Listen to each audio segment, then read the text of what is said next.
Okay, what's going on, everybody? My name is Mangg. Welcome back to Mangg's variety stream, where we're doing another thing on TTS. I've been very big on this lately. I've been recording a whole bunch of stuff that no one is interested in whatsoever, but I've been having a lot of fun, so at the end of the day, you know, that's sort of what I care about. It's my channel. Anyways, so I've been doing a lot of solo gaming on TTS. Solo sort of Ameritrash dungeon crawl kind of stuff. And you'll be seeing those videos sort of slowly flow through in the near future. With Kingdom Death Monster, then I did some Lord of the Rings Journeys in Middle-earth. Then I did Midara, Unintentional Malum. Then I did Too Many Bones. And I was planning to do at least a couple videos on this game, Sword and Sorcery. But I decided to just make it the variety stream for this week. So yeah, Sword and Sorcery, it's another just sort of big D&D in a box kind of thing, a dungeon crawl with different characters. You get levels, you get gear, you get new abilities, so on and so forth. It's got a very generic title, Sword and Sorcery. But it's kind of fun, I gotta say. I ran through like the first quest, which is what we're gonna do again. I'm gonna play different characters, but yeah, it's not too shabby. Not too shabby at all. Alright, well, you know, settle back, because this is gonna take some time. So we're going to set up the first quest. That's most of the work done. So that's nice. We have here the storybook. Blah, blah, blah. Act 1, Quest 1, Prologue. In the middle of the night, a mystical event recalls the souls of the ancient heroes to the lands of Talon's coast. Their eyes still see the world as ethereal, veiled with a white mist. An invisible force leads the heroes to a specific point, a city not far from the Heaven Shrine Monastery, their current location. Still shaken and weak following the resurrection ritual, they start the journey when the voice of the High Cleric echoes in their minds. All praises to the three gods for this. The spell succeeded. Quickly come closer to the altar, gather the weapons I left, and reach the main aisle in our cathedral. We are in peril! Alright. So, we're not quite done with setup though, of course. There's a few things. I'm gonna be playing with two characters. So, we need to add in these shadow markers, which basically they get plopped on the board in certain locations as defined here. And whenever one of your characters goes into line of sight of one of these markers, it gets flipped over, and most of them are just for spawning enemies. So that's that. That's the shadows done. Then we have a chest that goes here. Search area that goes here. And waypoints get shuffled. One is going to go here, and one is going to go here. Yes, that's correct. I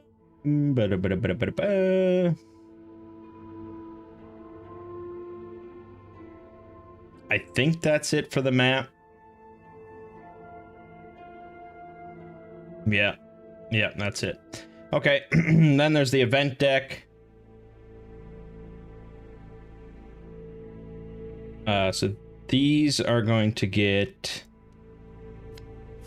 reshuffled, then this, then these two. So of course, basically every other round we're going to get one of these event cards. And they're going to just generally make our life more difficult, but some of them are positive. So that's that. For some reason, when this mod sets it all up, it locks everything, which is really kind of unnecessary, I think. But I guess. Okay. Yeah, so that's all set up already. Pretty quick. I knew what I was doing for this one, so that was part of it. All right, let's select our characters. So we have 5 to choose from. Icarus, Shay, Thorgar, Lagon, and Oriel. Or Oriel. See, that's Oriel there. If you see it, it's okay. You saw Oriel. All right. So my first run through, I went with Icarus, who's just a big tanky dude, and I went with Oriel, who is the spellcaster. This time, let's go with Thorgar, who's sort of, you know, the dwarf. He's a dwarf. You know what he is. You know what he is and what he does. And Lagon, he's an elf with a bow. You know what he is. You know, nothing revolutionary here. All right, so got the minis. Got all these cards and shit I gotta draw out, which I'll explain. Okay, then we got Lagon. Ooh, Lagon gets a wolf Fenrir. Ooh.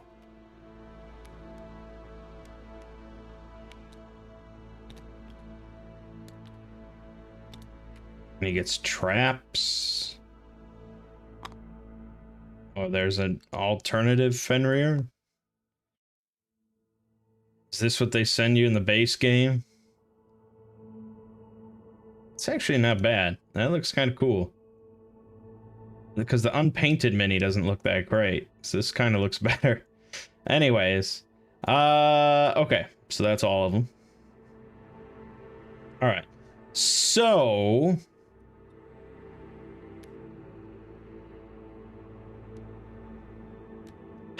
a lot of characters. Let me just check Lagon before I... okay, Lagon does have... so I guess every character has 2 identities, or 2 ways of, like, starting out. So a lot of these are, like, the good and the chaotic, or the lawful and the chaotic versions. But it's also kind of a class. Doesn't really dictate. It dictates a little bit. It dictates a little bit. So Thorgar's lawful side here is a cleric.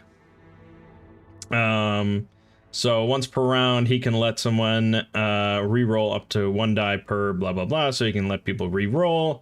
The Rune Master, instead, once per round, all enemies in any area with a rune token suffer 1 HP. Okay, so obviously a little bit more support, a little bit more offensive, and this also determines, basically, you have to, by the base rules, you can just ignore this if you want, but by the base rules, you have to determine the alignment of your party, whether you're a lawful party, a neutral party, or a chaotic party. If you're a lawful party, everyone in the group has to be lawful. If you're neutral, you can be anything. And if you're chaotic, everyone has to be chaotic. Right. Pretty sure that's how it works.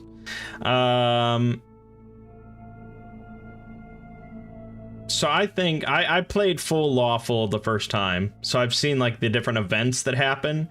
Events differ, and, like, you'll be prompted occasionally with, like, role-playing choices, you know, like branching paths, depending on your alignment and your choices. So since I was a lawful group, I had no choice but to pick the lawful option. If you're a neutral party, you can just I mean, at least for the first quest, you can just pick which route you want to go. Maybe eventually neutrality is a downside in some cases, but... So that's a decision. And so then you have a bunch of power cards here that get essentially more powerful as the game goes on, as you level up. Okay, so some of these, most of these are just like neutral. It doesn't matter your alignment, you can pick any, you can pick whatever. But then you see one of these can only be picked by lawful Thorgan. One of them can only be picked by chaotic Thorgan. And Lagon will have the same sort of thing. So let's roll with chaotic. We're gonna see how that goes. So we pick his chaotic, I don't know the name for this soul tracker. So this is your level.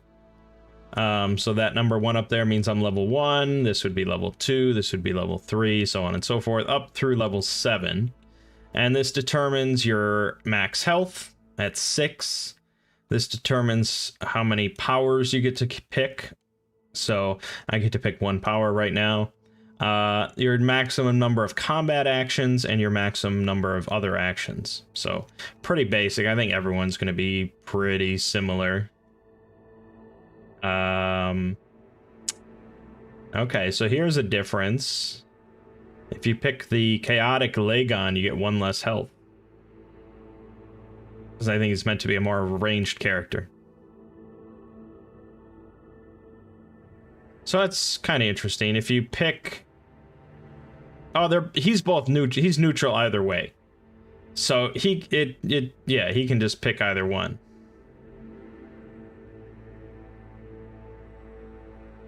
Yeah. Okay. Well, we're gonna pick Archer because it seems to be more the chaotic one,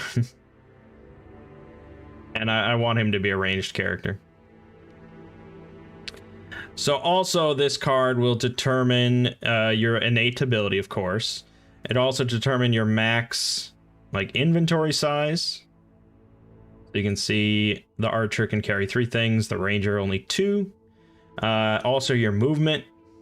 Archer can move 3 spaces, Ranger can move 4. And your save thing, which I won't get to. Okay.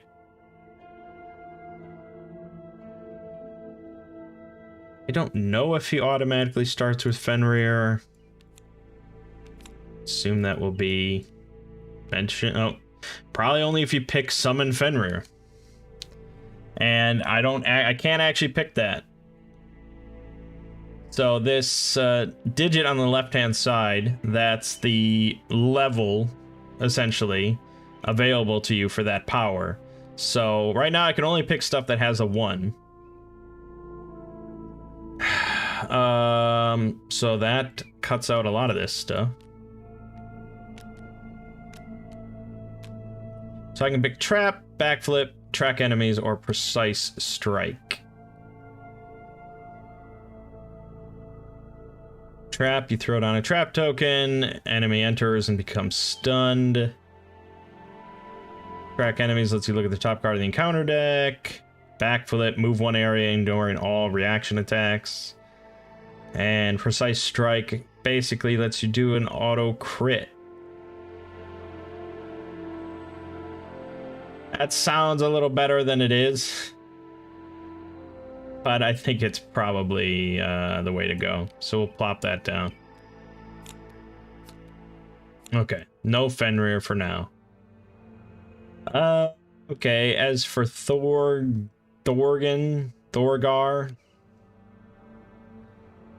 he can pick almost anything here.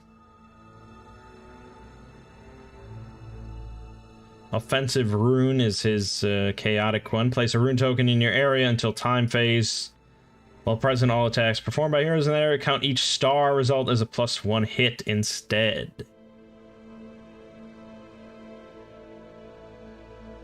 And he can also do the rune detonation. So I think the rune is the way to go. He could also pick this defensive rune, but that's not as fun, is it? Let's go with offensive rune. All right. That's all well and good.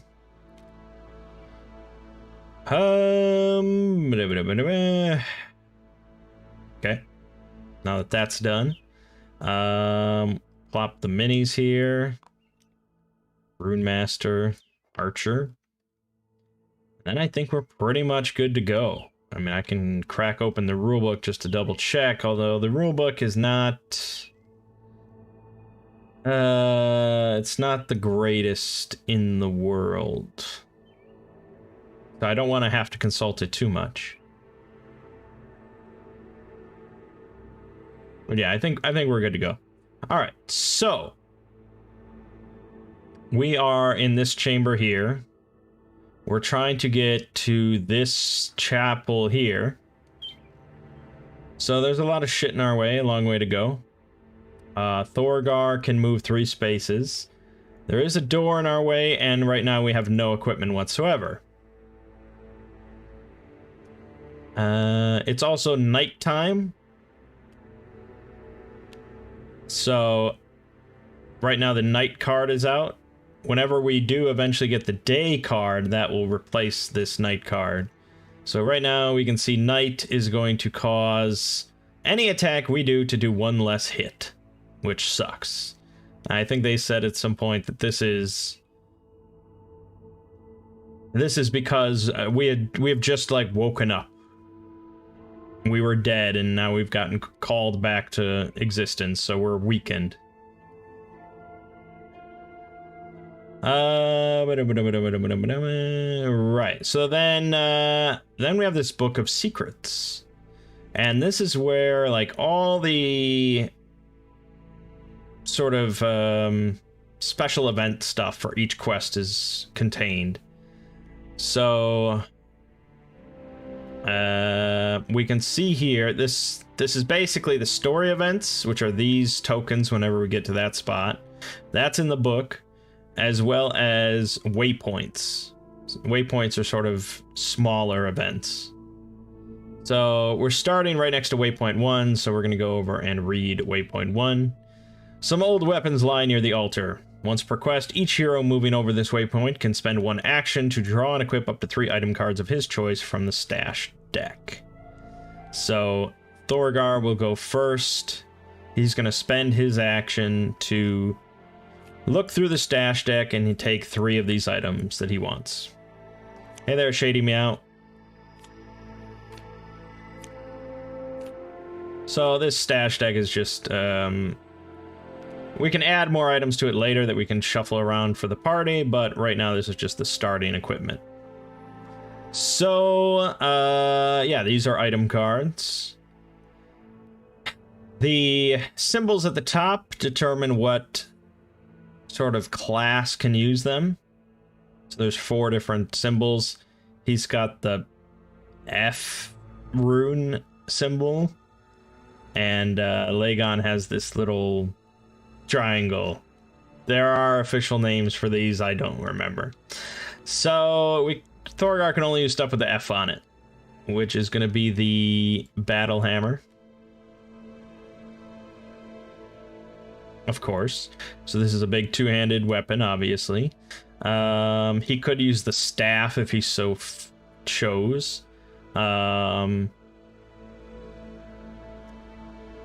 He can use the shield, but there's no one-handed weapon available to him to use it with, so it's kind of pointless. I don't know what this X means, and I'm afraid to find out. There is a lot to this. It's not a lightweight game, and it took me a little while. I basically played through the whole first quest on my own just to sort of learn the basics. It's a fairly dense rule book. Where are the item cards? Here.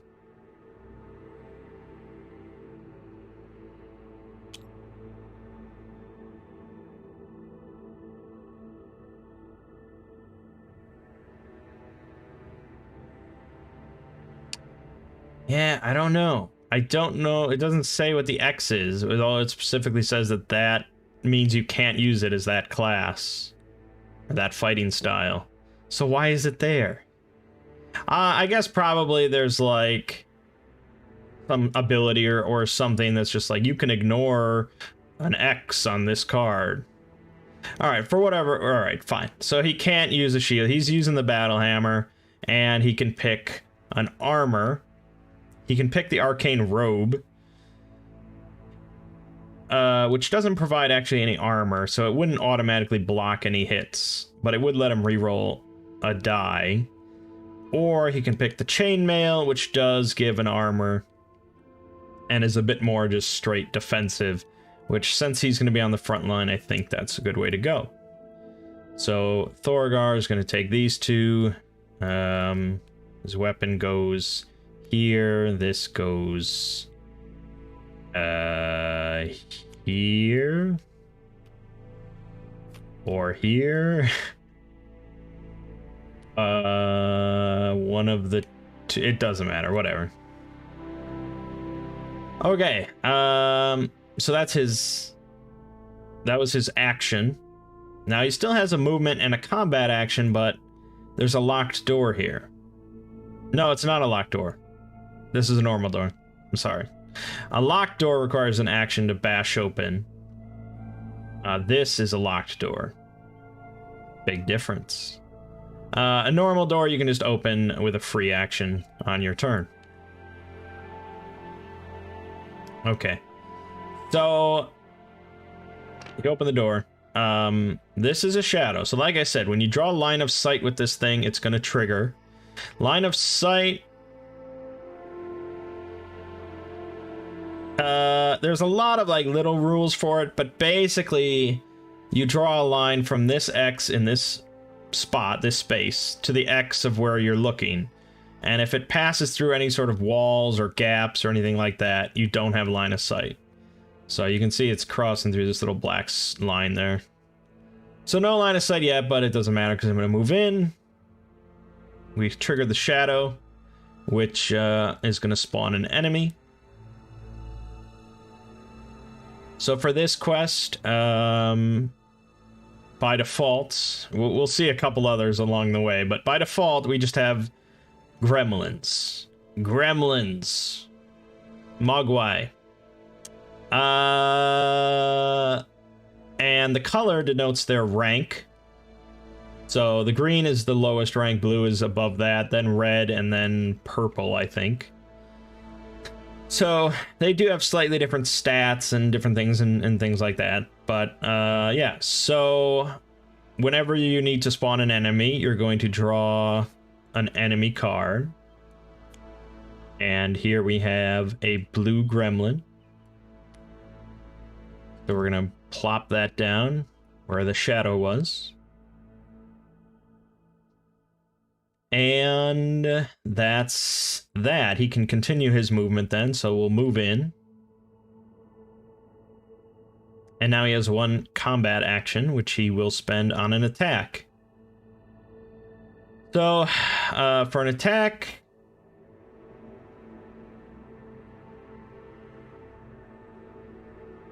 Well, first I'm going to plop down the offensive rune. Because that's a free action. So we'll throw that down. So now any stars I roll count as hits, which is great.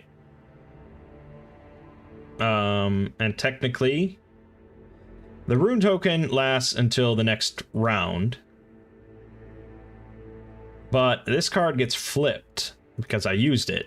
And this symbol means that we turn the card so that this symbol is on top. This is basically a cooldown. Every round you're going to rotate this one until it gets to this spot, and then you flip it the next round. So this means I can't use this for 2 rounds. It's a cool little system. Alright, so that's all good. We're just going to do our attacks. So we're using the battle hammer, which means we're going to roll 2 red dice and 2 blue dice. And yeah, so we just go 1, 2, 1, 2. It will roll all those. Alrighty. So this symbol right here is a miss. Which sucks. Complete miss. This symbol with like the swoosh through the explosion, that is a hit. So that's whoops. Whoop. There we go.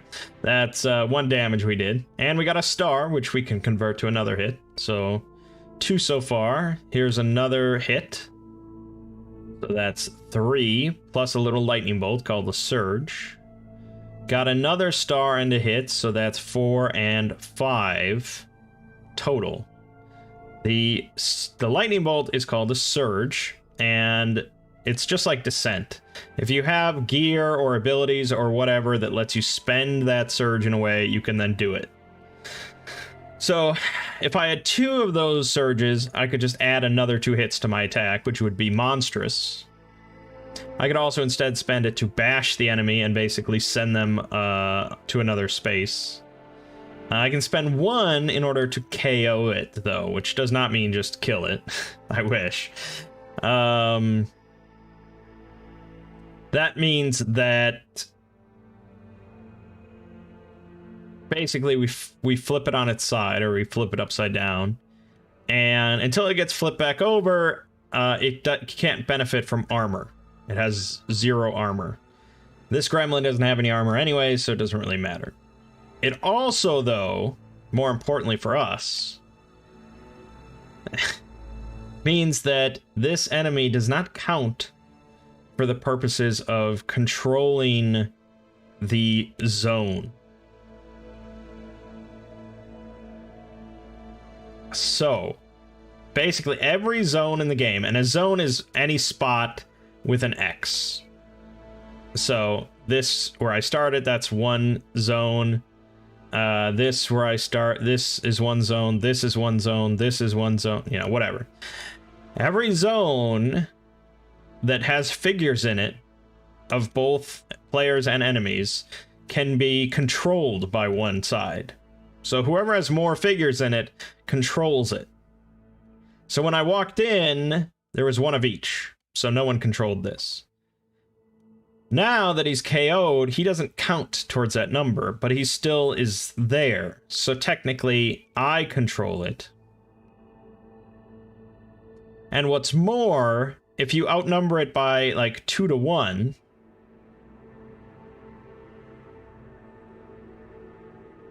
if you outnumber the other side by 2 to 1 or more, you dominate the zone. You have zone supremacy. And since, you know, 1 is like infinitely more than 0, I am dominating this zone.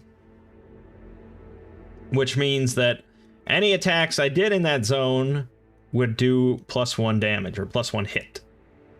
It does not count for the attack that actually KOs the target, so I'm not going to be able to add that now, but I'm pretty sure he's dead either way, so whatever. Alright, so again, to recap, we had 1, 2, 3, 4, 5 hits. He's KO'd.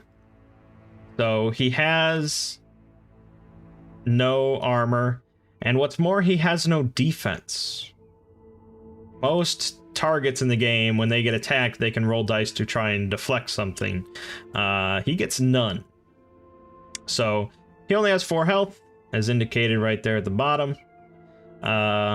If I was hitting him with a slashing weapon like a sword, he would take 1 less damage, but I'm not. I'm crushing his head with a big hammer. So he is utterly dead. Annihilated. However, he does get to do his little spasm at the end of his reaction ability. If he suffers any damage, he attacks all heroes in the area with 2 hits. So even though he's dead, and he is definitively dead, he's gonna do this little last gasp kind of thing. So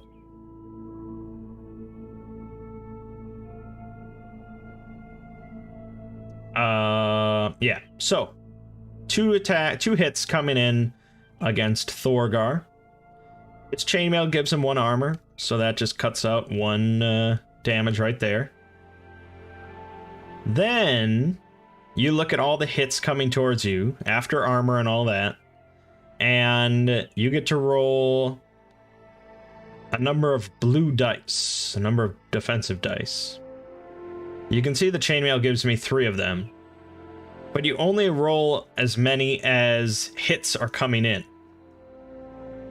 So even though I can roll up to 3, I only have 1 hit coming towards me, so I only roll 1. It's sort of an odd system. It's one you wouldn't expect to see, because it means that no matter what, more armor or like more defensive dice does not help you in order to ignore 1 hit. So even though I could roll 3 dice, I rolled 1 because of 1 hit, and I failed. I needed to roll one of these nice shield icons. So I actually take a damage, which is a bummer. Okay. Oh, I also drew line of sight on this other shadow when I moved in, which is another enemy. So let's draw that. Okay, it's another blue gremlin spawning there. Okay, so he managed to put a hit on me before dying. It's fine. Down here at the bottom next to his health, we'll list any rewards. In this case, it is 10 gold, or 10 crowns. So that plops on the ground. And any character, if they're next to it, as a free action, they can pick it up. So Thorgar is just going to grab it. Okay. Let me just double check.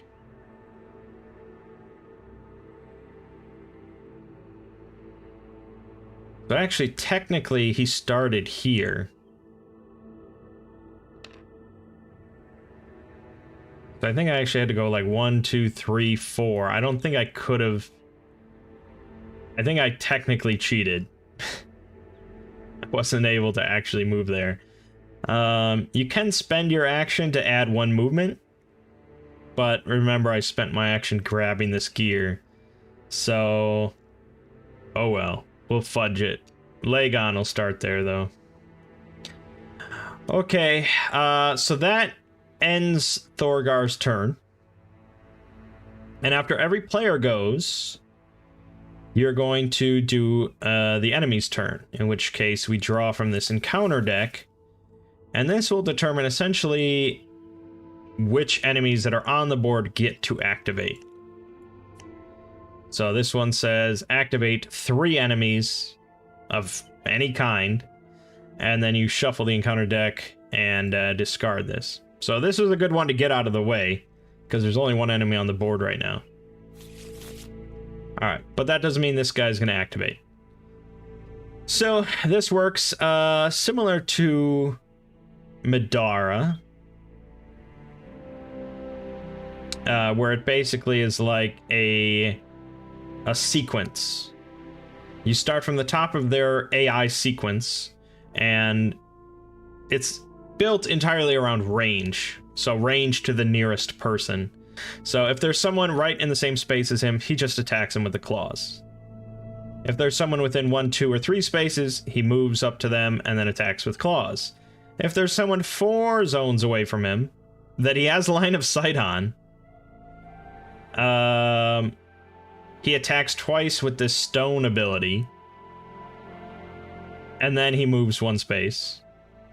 And if none of those are true, he'll just move up to 2 areas towards the closest hero. So no matter what, if he's activated, he's doing something. Generally an attack.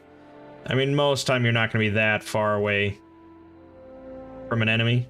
But yeah, so I'm 2 spaces away, 2 zones away. So he's just going to move up and claw me. So claws, here you go, pretty simple. He's going to roll 2 red dice, and it does -1, it does 1 armor piercing, so it removes 1 of my armor for the attack. He's also got some other special abilities. If this attack does damage to me, I will lose a random coin from my inventory, which sucks. And if the enemies were to control the zone, it would do +1 hit, but they don't. No one controls it right now. So we're rolling 2 red dice. He doesn't have any surges or anything like that, so we're just counting hits, of which there were 2. Alright, so 2 hits. He cuts out one of my armor.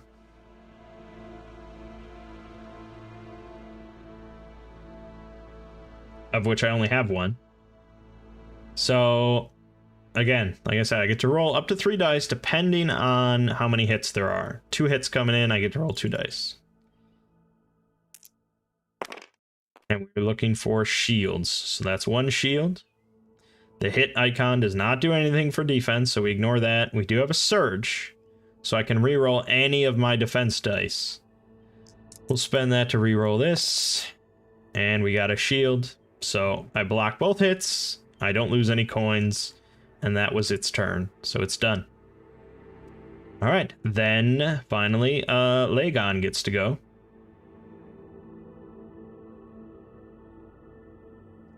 Yeah. So he's only got 3 movement. 1, 2, 3. Now, if I moved into this zone,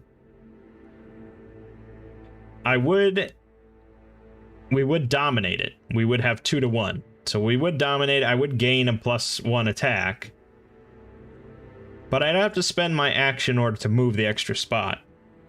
And another thing you can do with an action on your turn is focus your attack, giving you +1 hit to your attack automatically. Which, you know, it's a horse apiece. So Lagon's gonna focus. He's going to use... Oh, I needed to pick up my gear. That's why I'm not focusing. Right. So we're definitely grabbing the short bow, because we need the ranged weapon. And...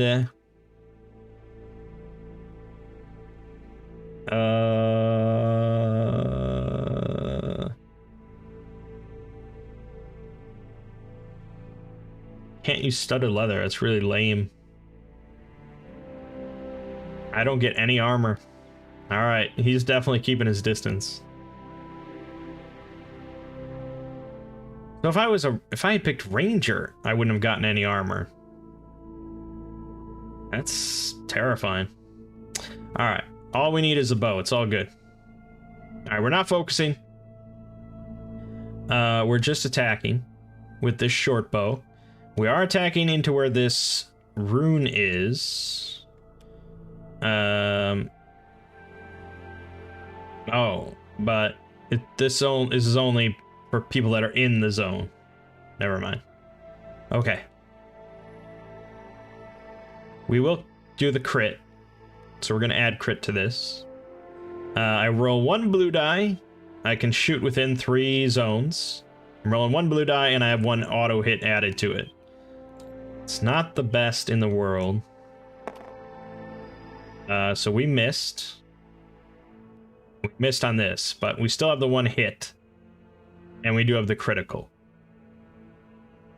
So now I need to look up the critical thing. Here we go. If you obtain at least 1 hit, which we did, before any other effect is applied, draw the critical. Draw a critical token from the bag. Yeah. So this is before he would roll any dice if he could. He's not. So we're doing 1 damage and we're critting. And I don't know where the crit pile is. I don't know if there is a crit pile. This, I didn't have crit my first time playing. Crit. Alright, we'll shuffle that. Draw this. Alright, it's a wound. So it's just an extra wound. That's it. Alright. And we'll add an extra one for the 1 damage I did. So he's at 2 out of 4. But his reaction will trigger because he took damage. So everyone in the area gets hit with 2, which is just Thorgar. So we do block 1 automatically because of armor. And that's just going to be a miss. So another damage is done. Damn it. Okay. That is Lagon's turn. So now we're going to draw another encounter card. This says activate all S enemies. Otherwise, activate 2 enemies. So, yeah, if we had S enemies, they would go. But since we don't, we do the other one, which is activate 2 enemies, which just means this gremlin gets to go. And he's going to be clawing Thorgar. Thorgar loves it. 2 red dice. Alright, there you go. We got 2 hits. So we're going to be rolling 2 dice.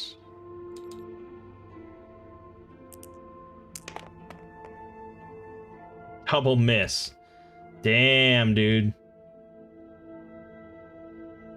Yeah, there's nothing to it. It just is what it is. So 2 more damage to Thorgar. He's only got 2 HP remaining. Death does not mean you're removed from the quest. You don't have to sit out of the game at that point, but it's not good, especially because I'd have to look up the rules. All right, so that is the end of all player turns, and thus the end of all. Oh, he loses his coin. Damn. The end of all the turns. So now we do the event step. So we're gonna draw the top card here. Place a treasure card in the active hero's area. The active hero for this purpose is whoever went last, I believe. So this is going to be Lagon. We're going to draw these, and we're going to put it down so I can pick that up on my turn. And for the events, when you draw it, it goes on top of the deck face up. Then the next turn, the next round, you're going to discard it. So if this was an ongoing thing, it would last for the whole next round until I discarded it. But like I said, this means that you're going to draw an event card every other turn. Okay. Then we start back from the top. So this gets rotated. This flips. And that's it. And now we go again.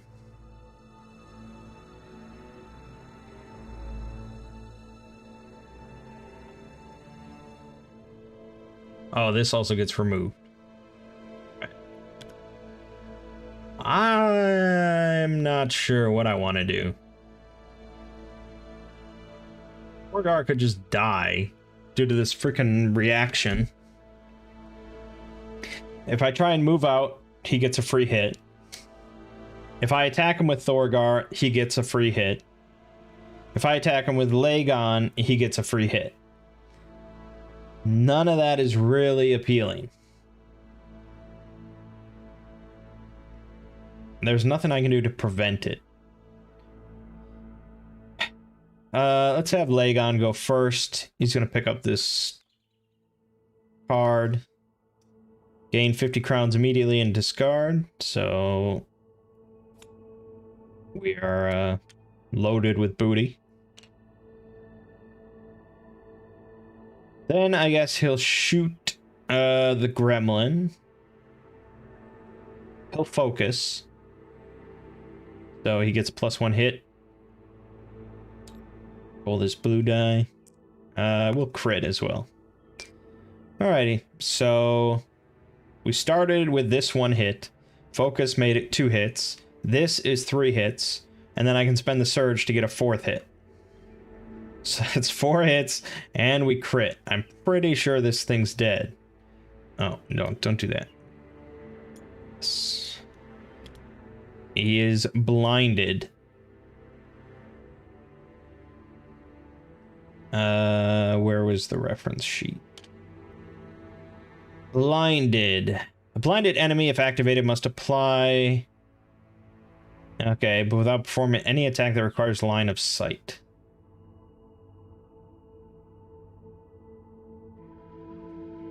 Doesn't every attack require line of sight?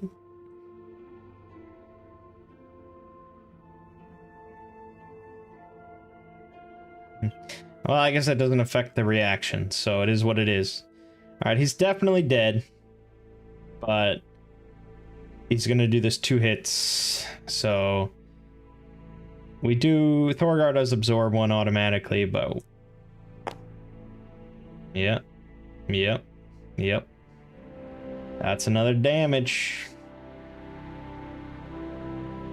Oh boy. Okay, but the gremlin is dead. This gets discarded, and we don't get any money for killing this thing, but we do get a soul point. Soul points are XP. This is how you level up. It is a communal thing, though. It is not... Lagon does not get 1 soul point. The party gets 1 soul point. And at the start of any round, every round, a character can spend soul points in order to level up. So you level up during the quest. Getting from 1 to 2 costs 4 points. The formula is pretty simple. It's whatever level you're trying to get to times 2. No, I'm sorry. It's... There's probably a mathematical term for it. Squared? No, not squared. Maybe it is squared. So it's the level you're trying to get to times the level you're trying to get to. 2 times 2 is 4. 3 times 3 would be 9. So on and so forth. I don't know. I don't know why I felt the need to explain all that, because we're probably not even going to do that. We might get 4 points, but as you can see, not every enemy gives them. Alright. So Lagon fire, that's all good. So he's going to go 1, 2, 3 and move right there.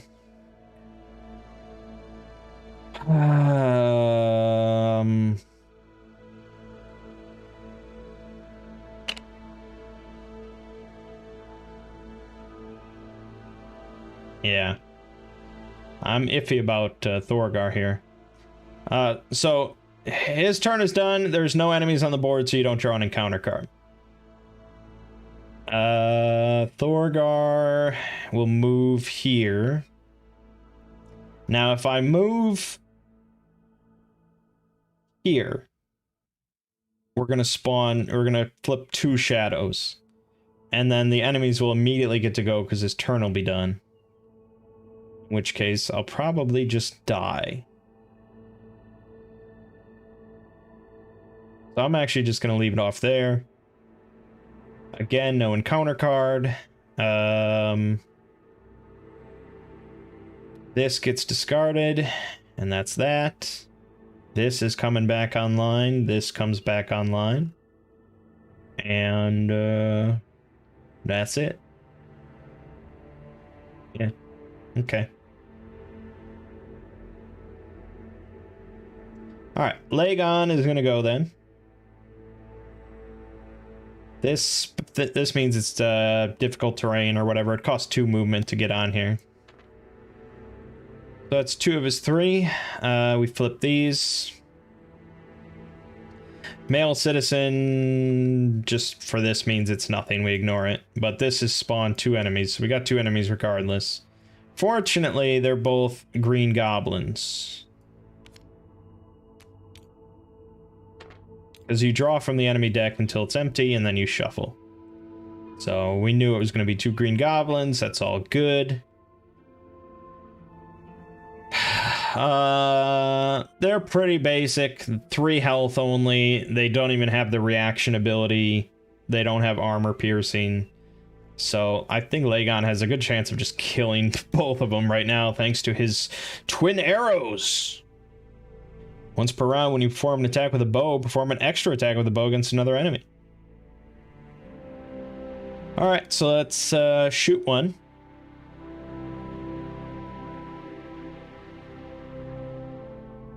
Let's do critical on the first one, because I might not get... I guess no matter what I get. 2 of them, but yeah, it doesn't matter. Okay, 1 blue die. Yep, that was not ideal. I can't focus because I need to spend my action to do the twin arrows. So all that is 1 hit and a critical. Maybe the critical will save the day. Minus 1 hit. That doesn't seem like a good thing. Oh, so he does minus 1 hit whenever he attacks. Damn, we really fucking handicapped him. And we did 1 damage to him. Okay, then I'm shooting the other one. No crit.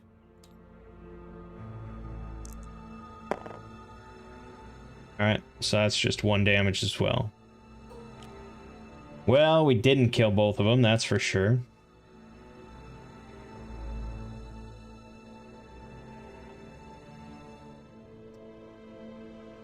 Alright. We're gonna draw the encounter card. Activate all wounded enemies. Well, they are both wounded. Good thing I did that. Okay. I'm 2 spaces away, so they're going to move to engage and attack with claws. They completely ignore hindering terrain. Every enemy in the game doesn't give a shit. It doesn't seem fair, but alright. Alright, let's do the minus 1 dude first. So he's rolling 2 dice. Whatever he gets 1 less hit. Well, of course. So he got 3 hits. That brings it down to 2. 2 hits coming into Lagon. I have no armor, but if you don't have any armor, you always roll 1 die. This is... Hold on. Alright. And I got jack shit, so that's 2 damage. Not ideal, my friend, because there's another hit coming in.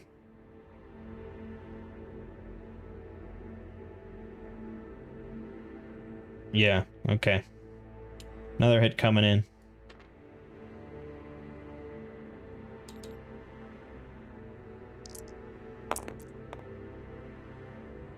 Alright, that's 1 hit. Maybe I'll block it. No, of course not. This is going a lot worse than my first game. I don't know, this party doesn't seem as capable. Okay. Thorgar's got to save the day, so he's going to move in.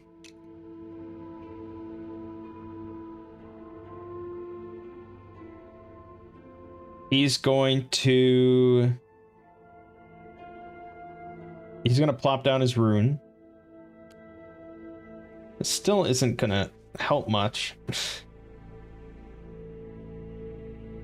Because I can't hit both. You can do the rune detonation, but they both have 2 health remaining, so it won't save anything. Alright, it is what it is. Let's plop the rune down. I'll hit the one that does full damage. 2 red, 2 blue.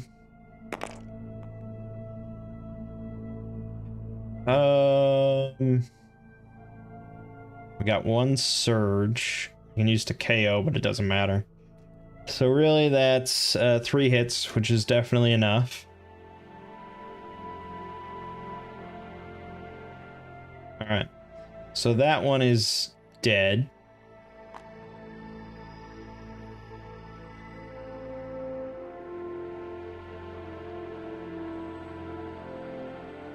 I just realized they dominated me and they controlled the area, so I think Lagon's probably would have been dead, but again, we'll just keep going for instructional purposes, and I'll just note that I fucked up again. good to be aware of it. All right, I'll detonate the rune. So we do another damage to this one. But now the encounter card gets drawn. Activate all M enemies, otherwise each enemy recharges 1 and heals 2 HP. So he actually heals to full. He doesn't get to go, he doesn't get to attack or anything, but he did heal. Alright, that's the end of the round. We're gonna draw a new event card. Carnage. Until next event phase, the first attack of each hero and enemy inflicts critical.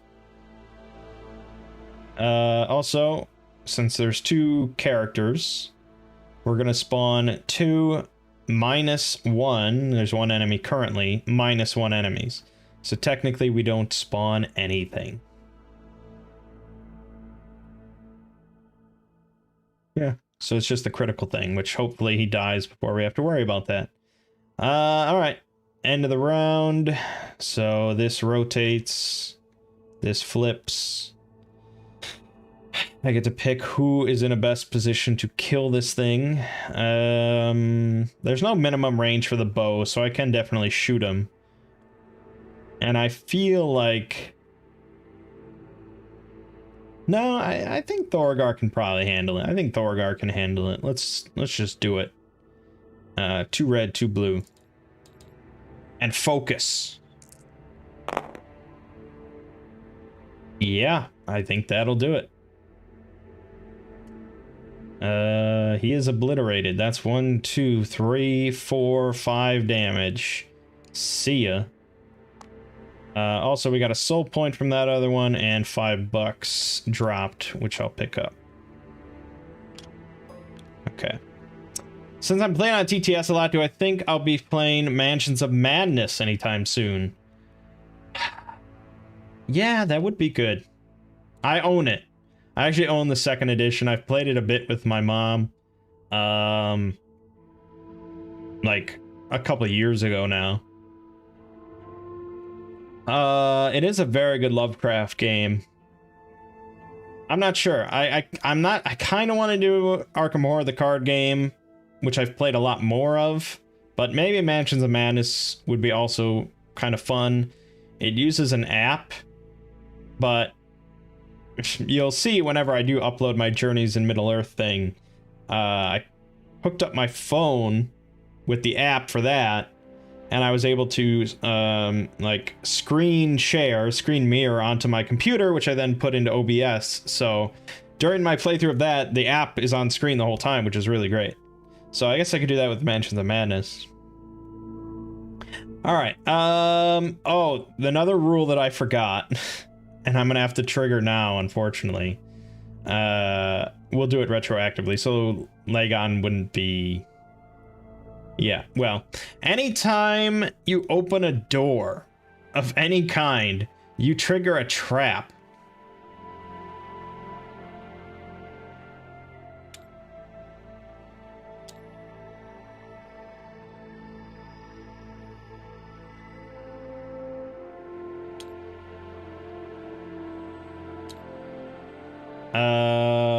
Trap. Anytime you open a door, a chest, or when it tells you to, you get a trap. So, yeah, this is Thorgar's retroactive trap. Let's save. Each hero within one area suffers poison 1. So he opened it here. It would just affect these 2 areas. Lagon was not in range. So he has to save against poison. Save, you can see, is his star thing. I need to double check what exactly that means. I know it means something like you roll some dice and those symbols mean you save, but I don't know how many dice. Take note of Journeys of Middle-earth. Yeah. I mean, I think it's only like 4 videos, because I didn't want to... I kind of want to buy it, so I didn't want to play too much. But yeah, it is cool.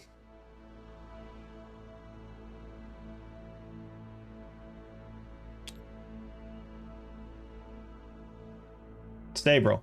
Save roll is a roll of a single blue die. Okay, so we were going to roll a 1 blue die, and if we get a star symbol, we're fine. Otherwise, we're screwed. And we're probably dead. Of course, we got a big miss.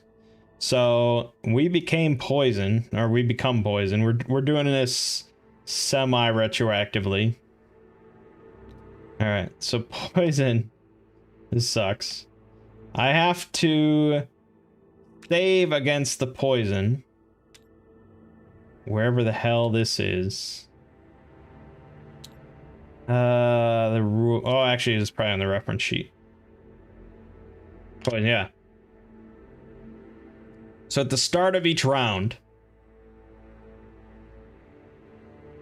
you suffer the damage, and then you save to try and get rid of it.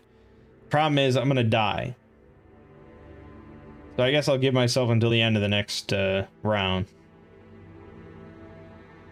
I can move here and flip this. Waypoint 4, which is a vendor, and by spending an action I can go to the store with my $5. Yeah, I'm screwed. You can buy a healing potion, but I think the cheapest one is 10 or 15, so yeah, I'm pretty screwed. Okay, I guess we get to explore the death mechanics. Alright, we'll say that was the end of that turn. There's no encounter, there's no enemies, so then Lagon gets to go. Moving, he could buy some stuff. He should go buy a healing potion. Alright, so when you go to visit a store, basically we found a merchant here. So by spending an action, we can go to the store. We go to all the cards in our Emporium, and we can buy any one of them. We can buy anything we want, if we can afford it. So here's a healing potion, costs 15 crowns. I think I'll buy one of those, and I'll use it immediately. So, yeah, this gets down to 35 then. Okay. I could also buy knives. Maybe there's new armor I could buy. No. No armor I can buy yet.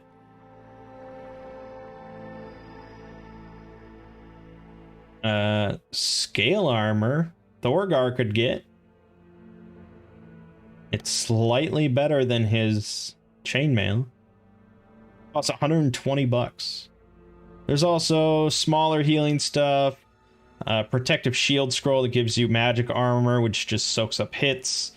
Flaming oil that you can throw for AoE stuff. Ooh, arrows. Elven arrows. Your next bow attack inflicts, and then you can use star symbols to do lethal damage. And I can do that every time. Me likey. That costs 30 bucks. So be it. It's my money, I can do what I want. Alright, so we use the healing potion and get rid of that. And that'll be the end of his turn. You could move back one. Alright. That's the end of that, so that's that. This gets discarded, so that's no longer in effect. Start a round, turns around. Thorgar, of course, takes his poison damage, so he dies, and now we get to read all about death. Let's see here. Death, page 38. When a hero dies, he becomes ethereal and his soul becomes weaker. In game terms, he loses 1 soul rank. Yeah, you lose a level. It's crazy. You can optionally play easier and not do that, of course, but it doesn't matter for us. Then you flip your card to the ghost soul form.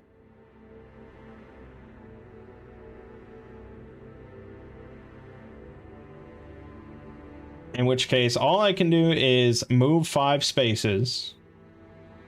Soul Shout, where I heal 1 HP and remove 1 body condition from somebody else. Or Recall. Right? I lose all that. I discard all power cards from any levels I lost. I drop all item cards in inventory, but not equipped stuff. Okay. I never count as a hero in play. I ignore a lot of stuff. I don't activate enemies. I can't really be targeted by anything. And if the quest ends while I'm dead, I have to permanently get rid of one of my equipment at random.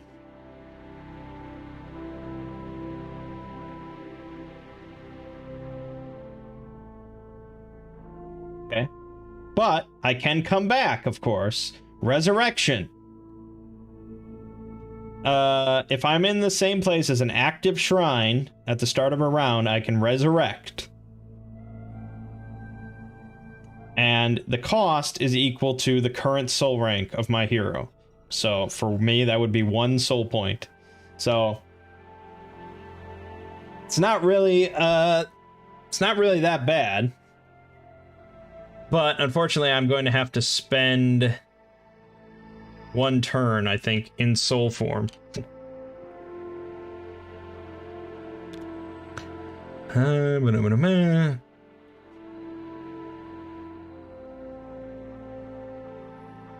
Because I can't rush back to a shrine until my turn.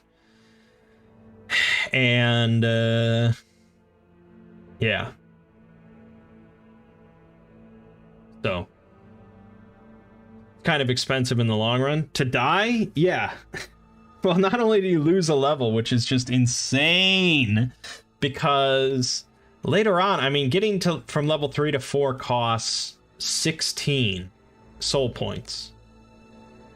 And then to resurrect costs 3 more.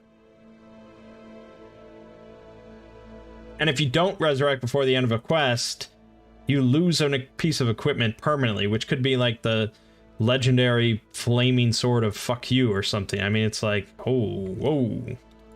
But for now, for the prologue, it's not too bad. All right. So the round begins. If I hadn't used that healing potion, I could have just used Thorgar to heal him for 1. But it is what it is. Oh, we can switch this to represent his soul form. Unless... yeah, okay, it's fine. All right, I don't know if he triggers... yeah, well, this is the prologue. Act 1, Quest 1. The introduction. Although there doesn't seem like there's that many quests in here. This is Act 1, Quest 2. Act 1, Quest 3. This goes up to... okay. Act 1, Quest 7. That's this book. Yeah, there's only 7 quests in this setup. This mod is incomplete. Or what? But that seems pretty light. What was what? The final page? Final page is just the Kickstarter backers. Such as Cyril Gouillonvert. Let me just look here. That seems really light.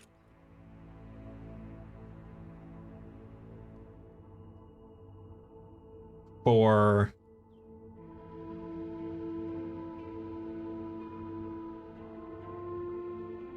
okay, there's only 7 in the core set.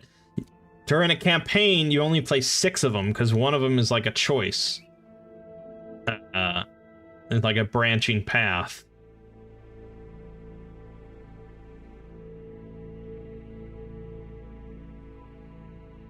That's fairly light, I gotta say. I mean, I guess compared to, like, Gloomhaven.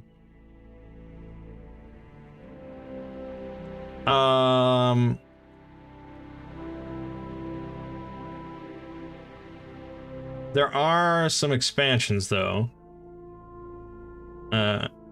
Arcane Portal, Darkness Falls. I think that might be it.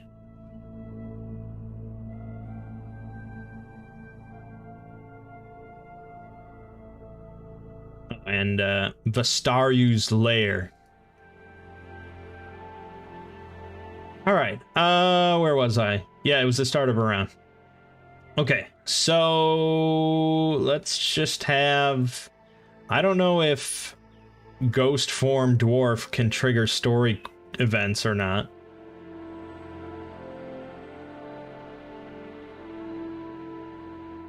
I would assume not, but it doesn't say he can't.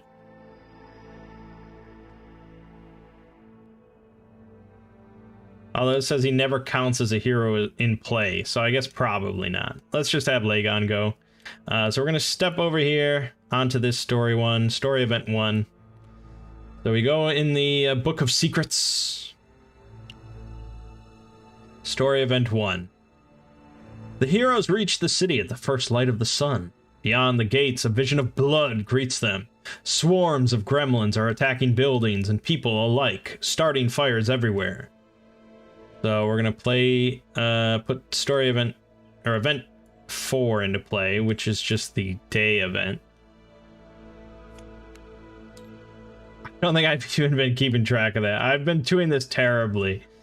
The night one was supposed to do 1 less hit for all of us. Oh, this is cursed. Alright, so now it's day, which means we do normal damage, which we have been. Place 2 Fire 2 tokens in C and D.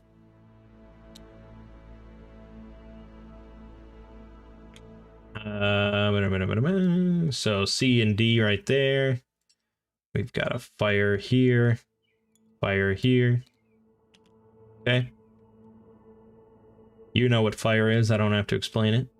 Remove this spawn from the game. Nothing ever actually spawned there, but it could have if we had taken long enough. We're going to open up this spawn gate. So now enemies can spawn there.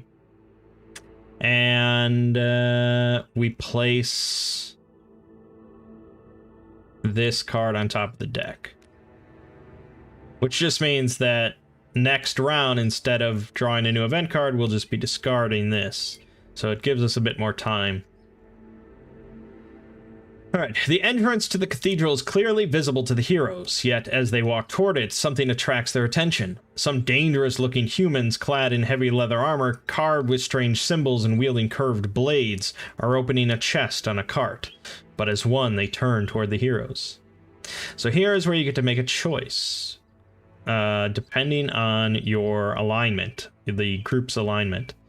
So if you're lawful, which is what I did my first time, you drive away the raiders and you read that event. If you're neutral, you walk away from them, and if you're chaotic, you fight the raiders in order to steal the chest, which is what we'll be doing. Alright. Assessing the situation, the hero quickly decides whatever is in the chest may be helpful to their mission. The raider, knowing he's been discovered, throws a dagger at the hero and then disappears among the flames. So the active hero is attacked by 2 hits, poison 1. Alright. That sucks. So I just get to roll 1 die to try and shrug off 1 hit.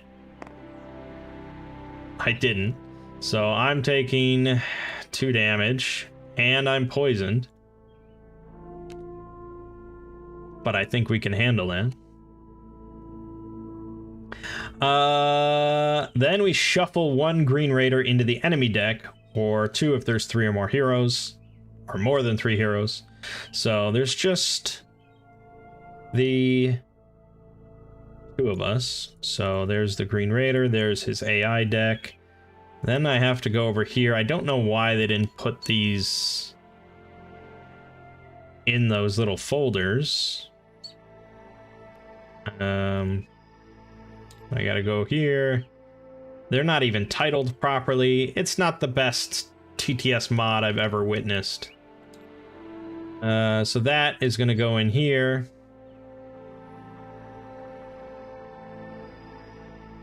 What's funny is this, You only draw from the deck, or you only refresh the deck when you need to draw and it's empty. So this is all discarded. It went into the deck, which just means it's the only card there. So he's the next enemy we're gonna see. So yeah, now we spawn...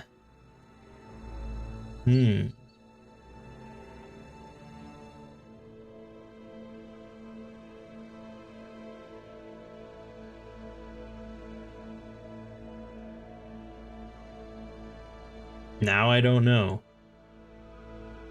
This right here, spawn heroes minus the number of current enemies minus 1 enemies.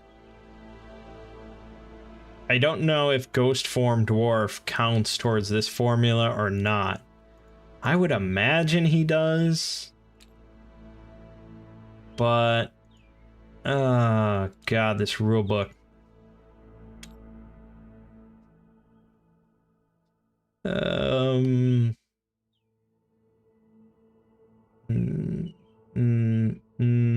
I wouldn't even know where to look exactly.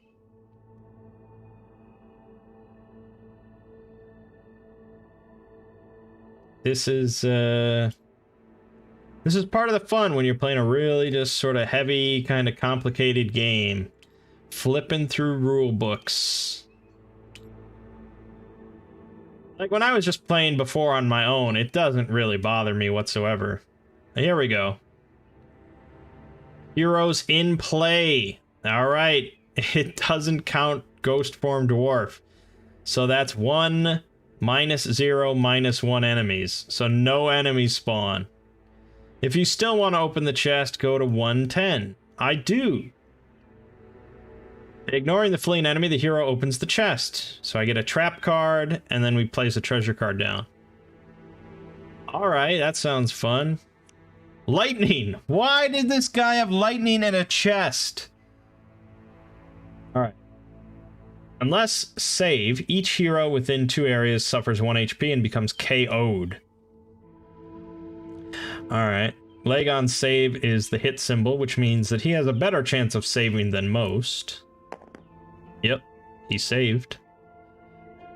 So, he does not get lightninged. Pretty shocking, yeah. That is pretty shocking. And now I get to grab a treasure card. I mean, technically it would go here, but I'm just gonna pick it up, so... Vortex! Ooh. So this is a one-time use, it's a consumable item. You roll 4 red dice to a target within 3 spaces. It does AoE to everything in the space.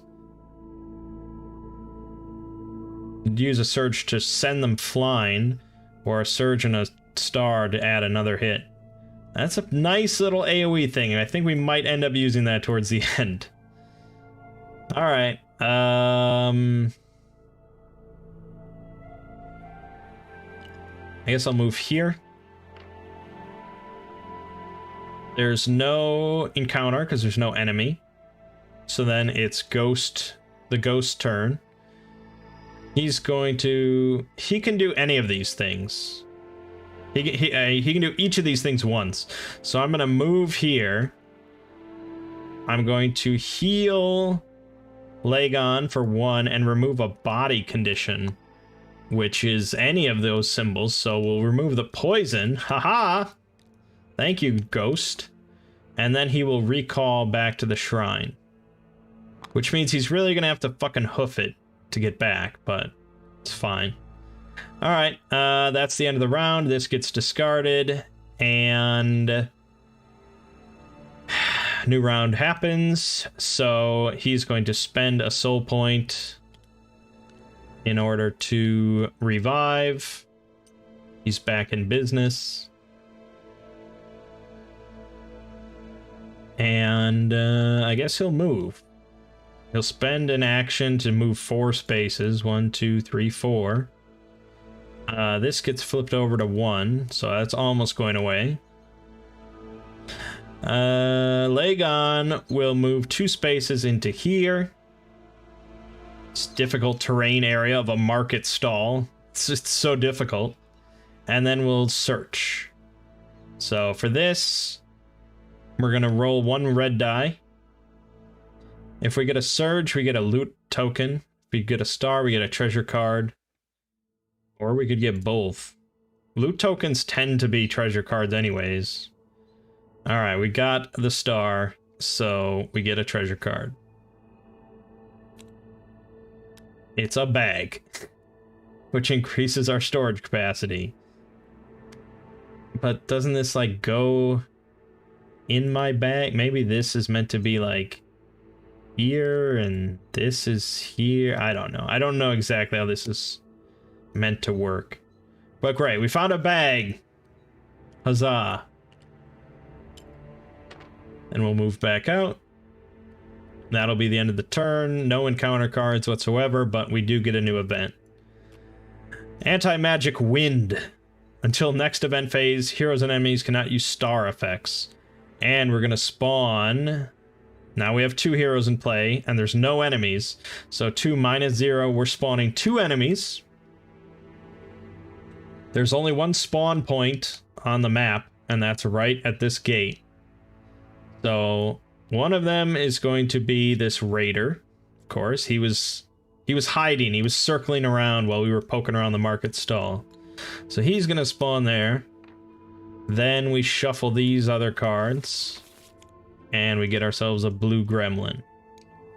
This is problematic. Lagon needs some assistance. They don't get to go right now, of course, but they're coming. The fire goes away because that's done. And, yeah, we're ready to go. So, Lagon will go first. This bow has range of 3. So, 1, 2, 3. Yep. He'll move there. He's gonna shoot both of them because he's got the badass twin arrows.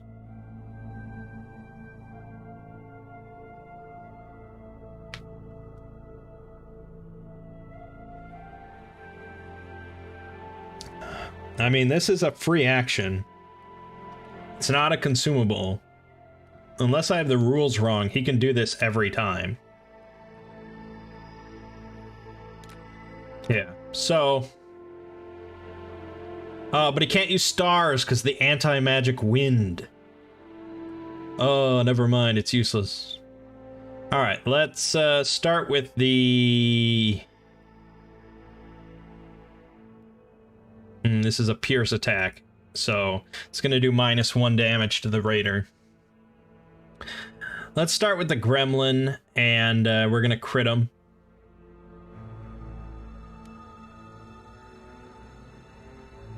Yeah, we're gonna crit him. So 1 blue die. Nice. All right. I'm not focusing because I have to use twin arrows. So 1 + 1 is 2, and that's it. That's it. 2 hits and the crit.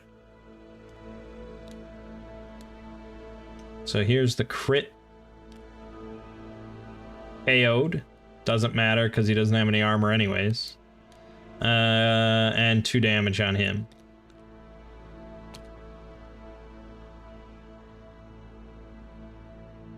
Could have been better. Could have been worse. Alright, then my other shot is going to go towards the raider. So this gets -1 hit automatically. And it's a shield icon, so it does nothing. Great. Great. Maybe I should have used the vortex scroll. That very well could have wiped out both of them. But what's done is done. They might not both activate, so we might be okay for now. We're drawing an encounter card. Activate all green enemies. Okay. So the raider's gonna go. I'm 3 spaces away. So he's going to use aimed shot and attack with his hand bow. I've never heard of a hand bow before. Alright, so aimed shot. The next hand bow attack inflicts +2 hits and crits. That's harmful. And it does another +1 automatically, so he's at +3 to start before he rolls his 2 blues. And it crits. I'm probably fucking dead. Ah, you got 0 there, so that's good. So all it is then is just 3 hits. And a crit. Let's draw the crit. I'm KO'd. That's not good for heroes. I'm KO'd until I spend a movement point. Fortunately, I don't have any armor anyways, but yes. I still get to roll the 1 defense die. And alright, I'm still alive. I have 1 health left.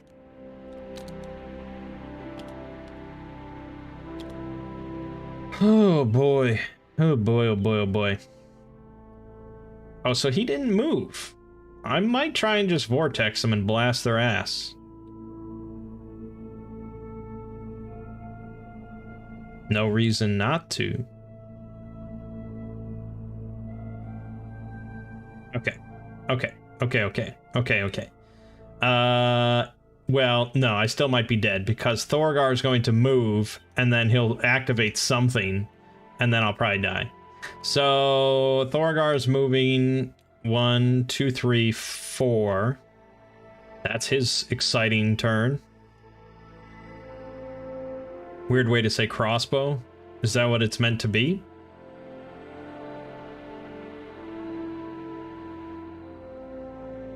That could be what it's...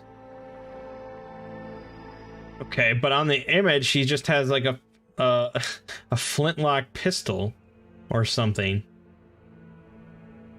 He's definitely not holding a bow. Okay, encounter card. Activate all...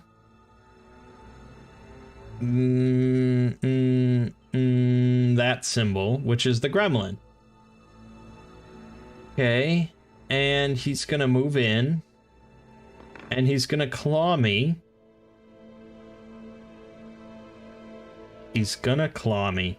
And not only that, since I'm KO'd, he controls the area, and he dominates the area. So this is 2 hits automatically, in which case I'm just dead. I don't know what I'm doing. Oh my god. So yeah. He just rolled 6 hits against me. I'm dead.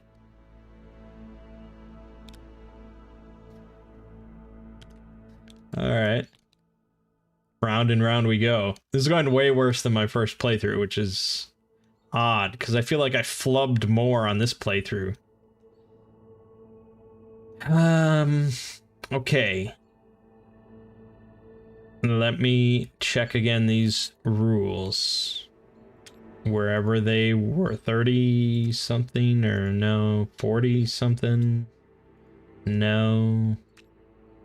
No, I forgot again. 38. There we go. Okay. Drop all item cards in inventory, including crowns and quest tokens, but not equipped items. Okay, so I think... I don't know the exact distinction. This says permanent, so I don't think I drop that. I don't know what's equipped and what's not equipped. The arrows, are they equipped? Or are they just an item? Or... And when you say drop, do you mean just on the ground? Probably. Yeah, I think so. It's not discarding. So like that, and my money. Oh, but I got clawed, so I actually get rid of that money. Damn you. Damn you to hell. I'm no longer KO'd, that's for sure. Okay. I can potentially stun enemies. That helps you, Thorgar. Thorgar, if you didn't exist, I would have been fine. Alright, that's that. This gets discarded.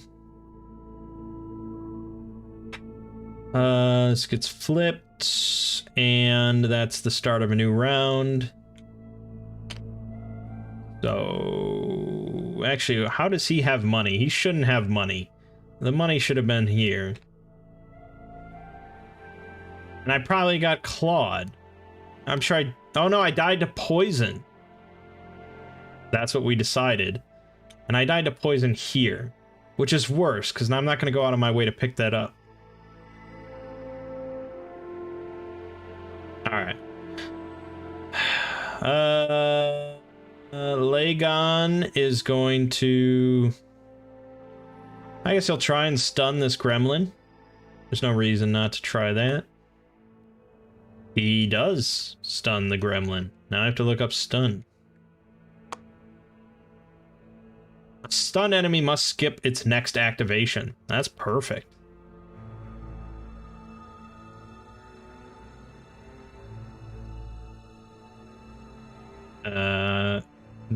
Stun. Yeah. Okay, and then yeah, then I guess I just go back to the shrine. Fun stuff. And that's that. Draw an encounter card. Activate 2 enemies, otherwise spawn 2 enemies. That's rough. Alright, the gremlin just gets rid of the spawn. The raider, on the other hand, move up to 2 areas toward the closest hero. Attack the closest hero in line of sight within 2 areas with handbow. 1, 2. He definitely does not have line of sight, so that's the end of his turn. Thorgar's turn. I guess he's just got to be a badass. He's just got to rush in there and make it happen. This thing is not KO'd. He's just got to do 2 damage and it'll all be good.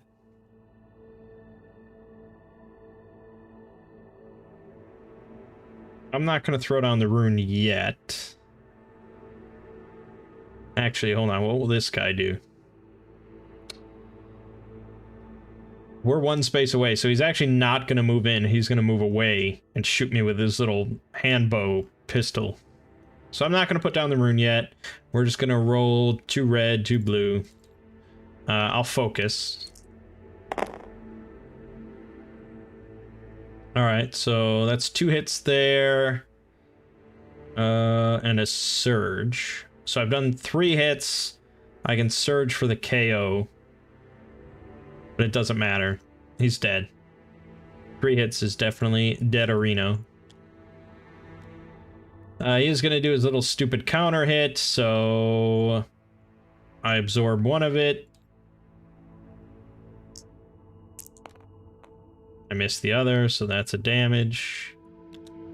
And I get $10.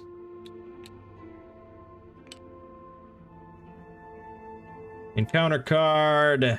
Close combat. Activate all engaged enemies. There are no engaged enemies. Otherwise, all enemies move up to 2 areas toward the closest hero. Well, would you look at that?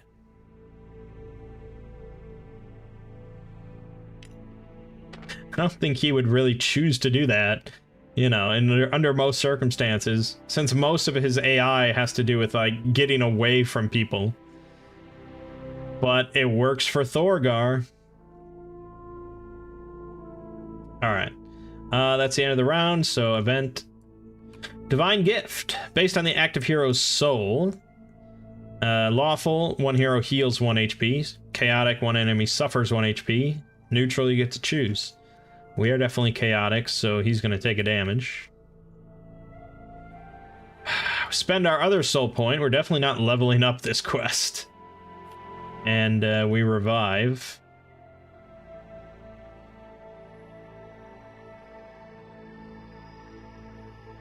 Yeah, okay.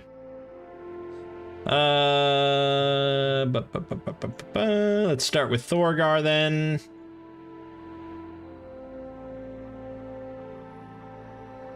Let's place the rune, just because I really want to be sure.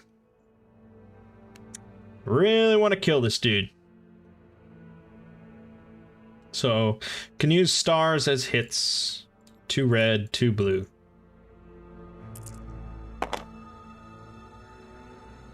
We got a star. We got 2 stars. All right. Yeah. So that's 4, 5.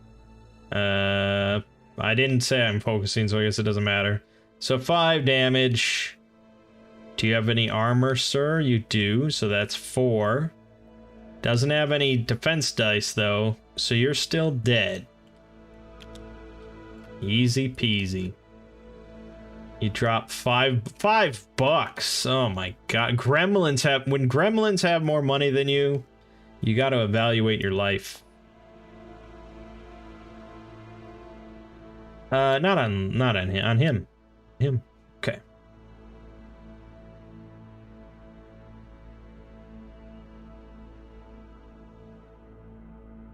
I gotta wait for Lagon anyway, so I'll move here, pick up this money, and I'll activate the Emporium and I'll buy a healing potion.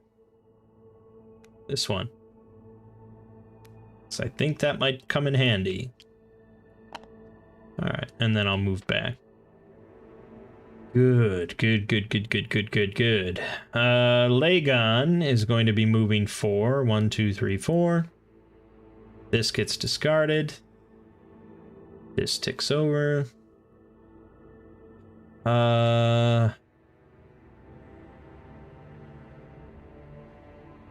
This goes here. Thorgar, 1, 2, 3, 4.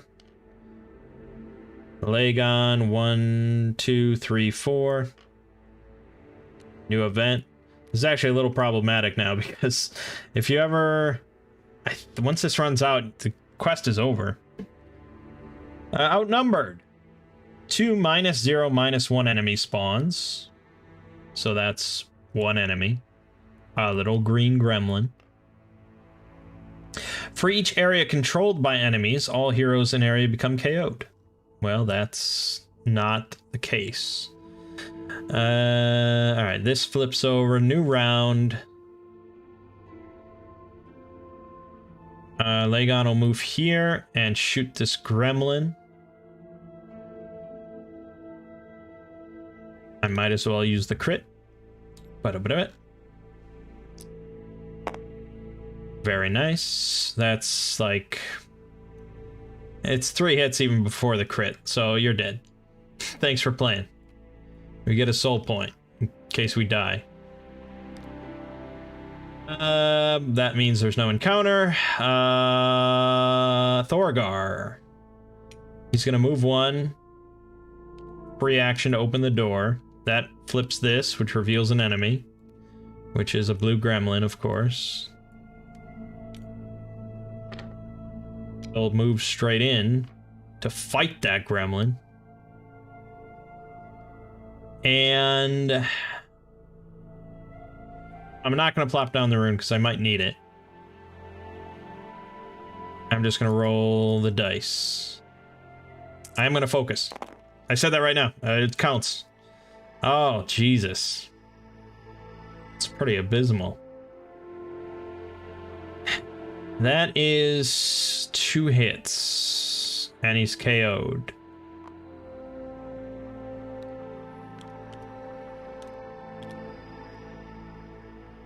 So he does get to use his spine. I absorb 1.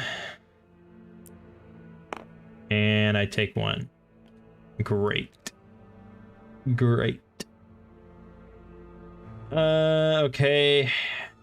Encounter card. Activate 1 enemy. Alright. He will activate. It's just 2 claws with 1 armor piercing. which means he's hitting me for 2. I just get to roll these 2. God.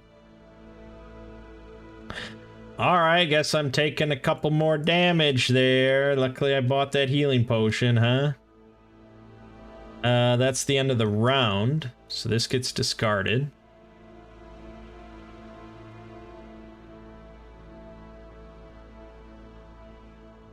Yeah, I'm gonna have Thorgar go. He'll heal. He'll use the potion right away. Yeah. Because otherwise, if I shoot him with the bow, he'll hit Thorgar. Thorgar might just die again, so we'll do that. Here we go. 2 red, 2 blue.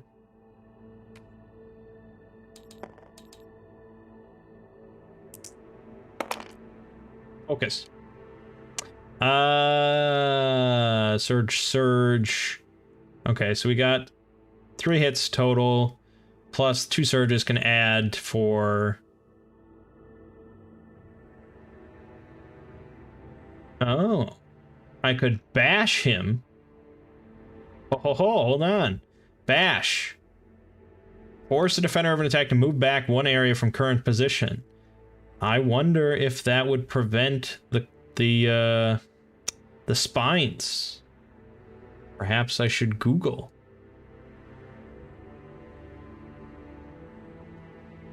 I'm sure this has been asked.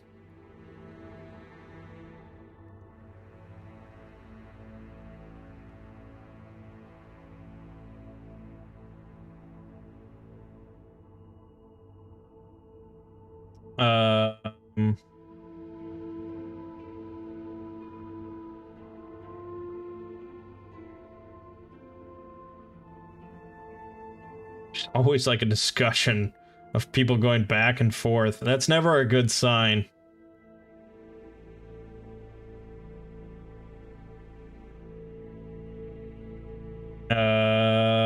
From the sound of it, yes.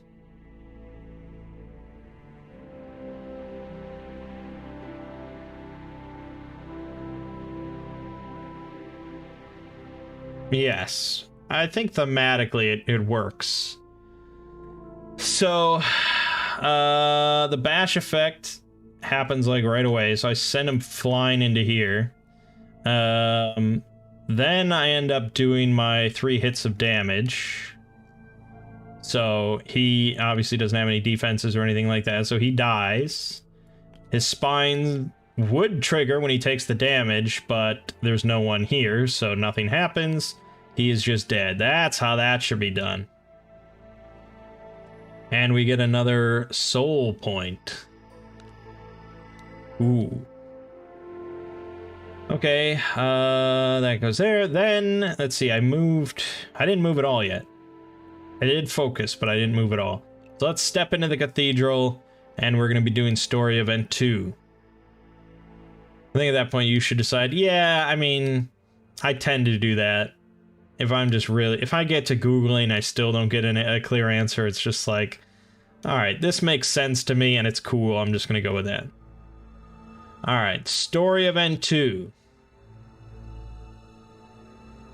The cathedral's entrance is a battlefield, the bloody floor strewn with the bodies of the guardian clerics and the gremlins. Near the sacred altar, High Cleric Claudius is surrounded by gremlins, but before anyone can react, one of the creatures lashes out, driving its claws deep into the old cleric's chest. The light in the eyes of this gremlin is bright and wickedly alive, betraying a malevolent intelligence that marks it as a chief. The heroes cannot do anything but avenge the High Cleric and kill the abomination. Alright, so we have our boss battle, the red gremlin. This is a badass dude.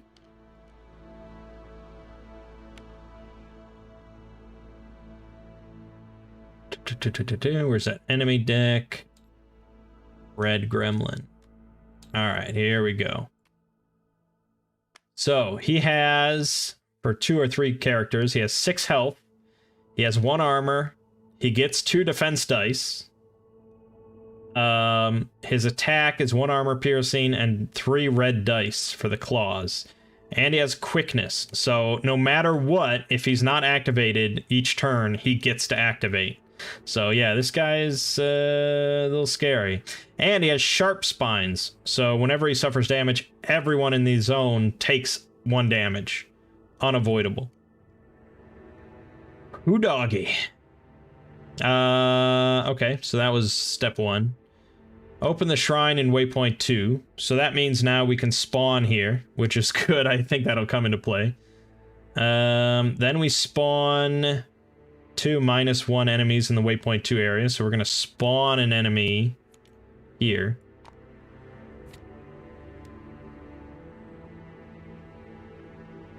And we resume play until the red gremlin dies. Have to kill him kind of quickly. Somewhat quickly. Thorgar did his attack. I could place down the rune and then detonate it immediately, but I don't know if that would actually be ideal. I want to use the rune. So that's his round. So now we draw an encounter card. Activate all purple enemies, otherwise activate all highest rank enemies. This is actually good, because if I got something that activated only the green guy, they would both get to go due to his stupid ability. So now the red one's just going to go. He is going to attack with his claws. Luckily, enemies don't control the area right now. The green guy didn't move in. His claws are doing extra 2 hits automatically. But still, either way, this is going to be bad. This is 3 red with 1 armor piercing. Ooh, doggy. He got 4. He got 4 hits. I get to roll 3 dice, because that's what my armor gives me, but... So either way, I'm taking something. Alright.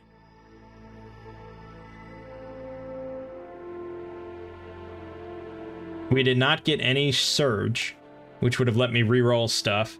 So I just get the 1 shield, which means I'm taking 3 damage. Things are looking dire for Thorgar. Alright, Lagon's turn. 1, 2, 3. Now, here's a bummer. I don't have line of sight. Because like I said, it's from X to X. X to X. No go. No line of sight. Because then it doesn't matter where the mini is. Like, obviously here, you'd say, oh, you have line of sight. But if he was here, you know, it's just the X's. Whatever is in it follows that. Alright, so that means I have to spend the focus in order to do another move. The plus side of this is now we dominate, so I'll do an extra hit. Do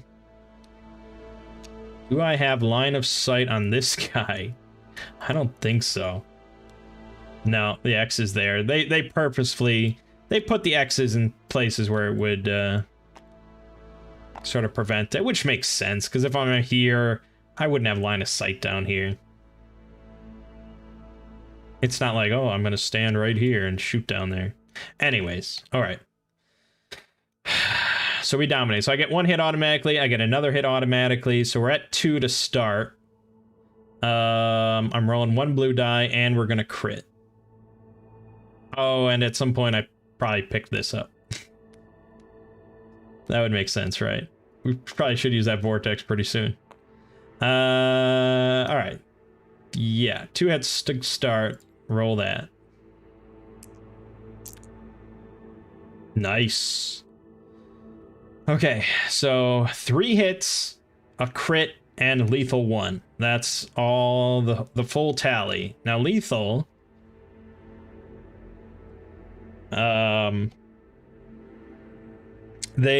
Lethal ignores armor, and it goes through blue dice. Or it goes before blue dice. So...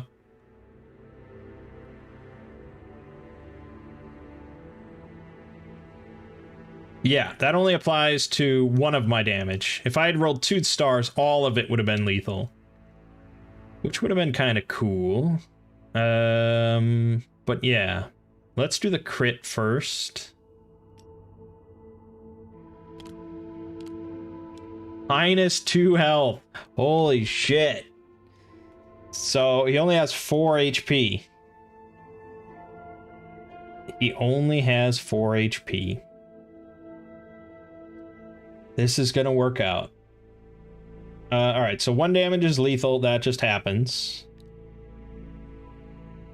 He does have 1 armor, and I didn't have any armor piercing, so he does block one of my other 2 hits. So now 1 hit has the chance to come through. He's gonna roll 1 blue die. He got it, so that's the total thing. Overall, that was a pretty good hit. Pretty good. Alright, that's the end of the turn, so we're gonna draw an encounter card. Activate all F enemies. Nope, so... Otherwise, the active hero must shift 1 used ability back 1 time. That's kind of sucks. So that means this rolls back to here, so I don't get to refresh the critical ability next turn. And because he didn't activate, he gets to activate. And he used fucking sharp spines. So all of us take 1 damage. Which is really bad for Thorgar. Okay. But he's going to activate. There are 2 of us in the area.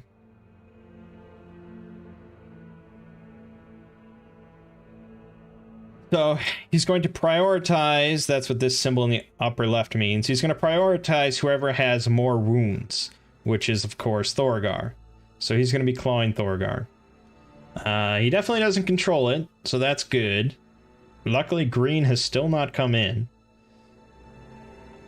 And he's going to be rolling 3 red dice, and Thorgar has to try and survive. He probably won't. Okay, there's a chance. That's 2 hits coming in. Roll 2 dice. I only need 1 shield to survive. You fuck. I did get a surge.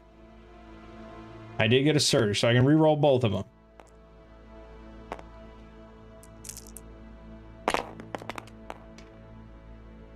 God. Alright, Thorgar is dead. It's rough, man. It's rough.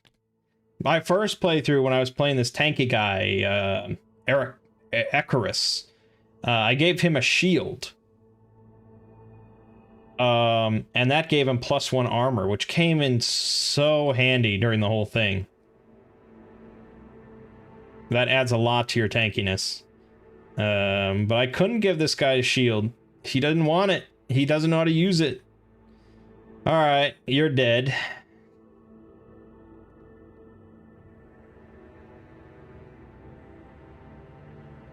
So that's that. It's the end of the round, so this gets discarded. This gets rotated. We drop the money on the ground.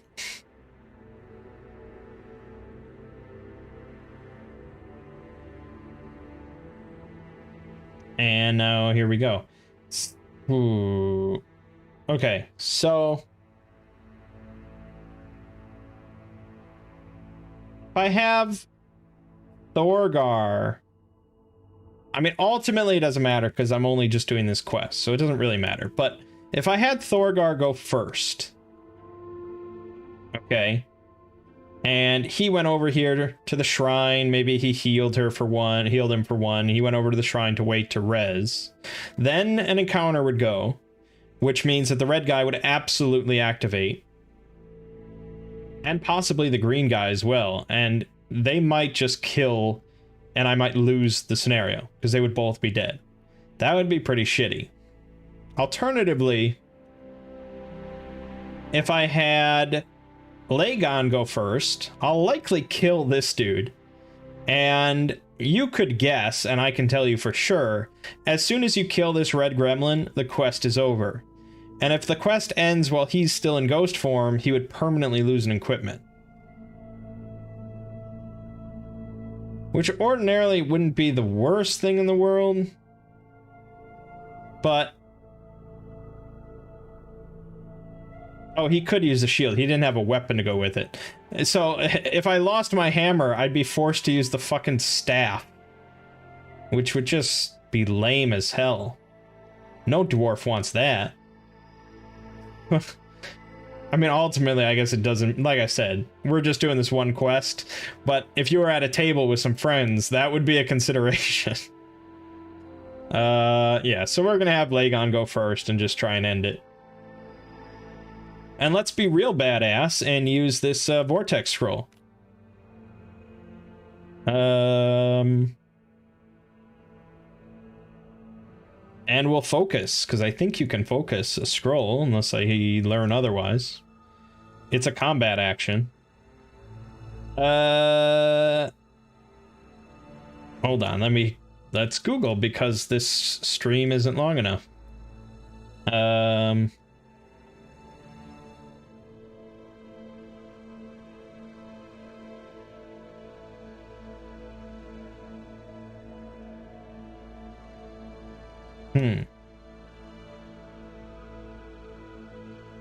Yeah, okay, anything with a fist icon.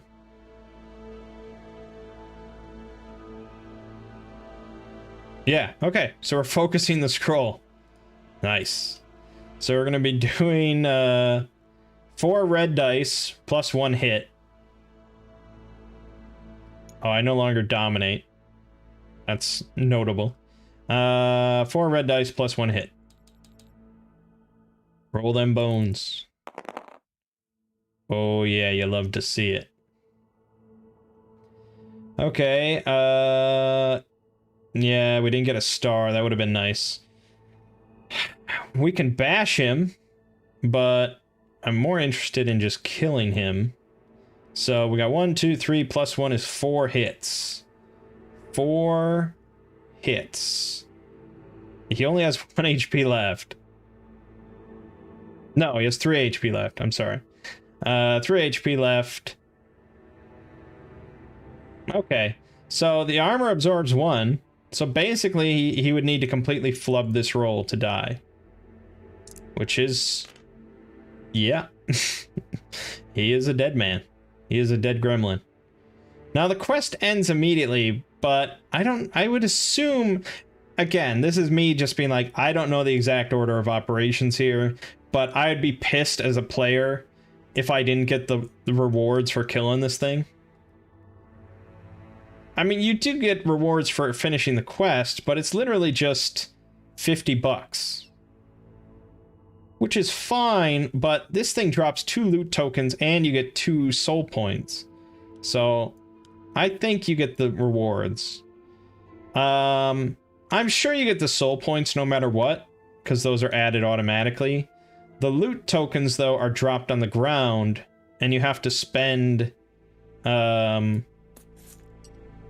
free action to pick them up, which ordinarily wouldn't be a problem, except it very specifically says here, well,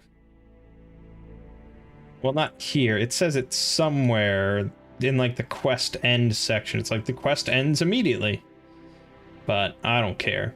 I don't care. I'm getting my loot. I earned it. $20, $10. Let it be so. Don't know why I'm counting this out. It doesn't matter. Plus, I get another $50 for completing the quest, which probably should be split among the two, but I'm taking it all. Yeah.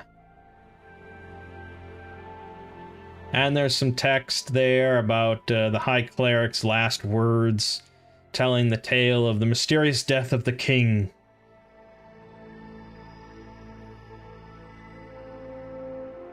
He is the one that summoned you back, and now he sends you on to the next quest to save the realm and all that goodness. I mean, this is good. I like this. For For like a group looking for sort of a D&D kind of experience, it's always good.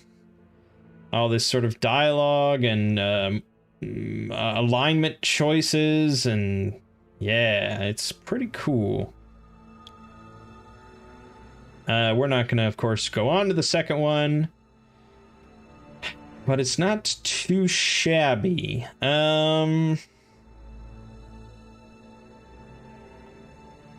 So just for reference sake,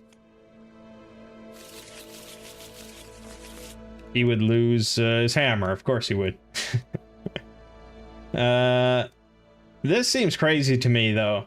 Getting this chest, you have to spend an action to break down this door, which you can only do if you're not engaged. So someone would have to like draw this red gremlin out so that someone else could go in, bust down this door, and get at this chest, which would gain 2 treasures, which is great. But I don't think that's really doable with 2 characters. It's already just kind of a fight for your life. Oh, and then the last event spawns more enemies and activates the closest enemy to the active hero. Damn. So we did succeed. After all that dying, we did succeed. And we have 4 soul points, so Lagon could level up to level 2. In which case he would get 2 actions per turn. Yeah, it's good. I like it a lot. Of all the games that I've been playing recently, I wouldn't say it's the best one, of course. It's pretty fiddly. And it seems like it's just like, I mean, look at all this shit, you know? It's not an incredibly elegant game, I would say. Fun, but not necessarily elegant. I imagine setup and takedown is a real bitch compared to just, you know, the way that we have it.